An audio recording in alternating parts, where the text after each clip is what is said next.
Hey, I'm Aiden, an amateur chef who enjoys cooking.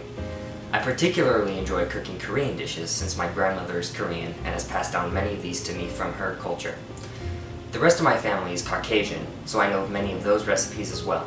Throughout this vlog series, I'll be teaching you how to make these various dishes that I've learned from my family. Today I'll be focusing more on the Korean side of my family.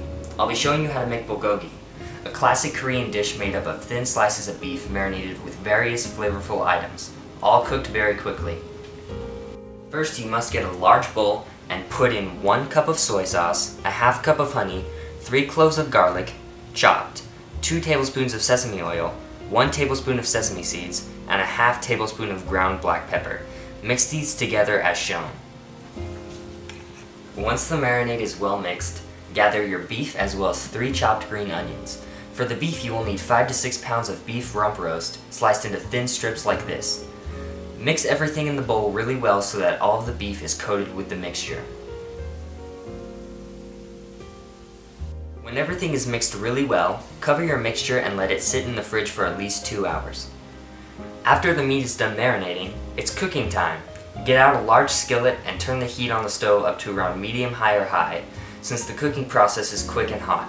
Add a small amount of sesame oil to the skillet, and once the stove is hot, it's time to put in the meat. You're going to want to separate the batch into several smaller batches for cooking, since there's a lot of meat. While it is cooking, turn it consistently so that both sides brown evenly. Once the meat is fully cooked, usually taking about 3 to 6 minutes, it's pretty much ready to eat. You can see if the meat is done by taking a piece of it out and cutting it open to check if it is fully brown. Now for the cooking process, I actually think that using the grill outside is much better, just because there's a lot of smoke produced, and so outside it won't smoke up your entire house. I just put it on high and cook it for the same amount of time, constantly flipping, and there's a lot less smoke produced inside the house. I usually serve it with rice, which I use a standard rice cooker to make. Serve it up and enjoy.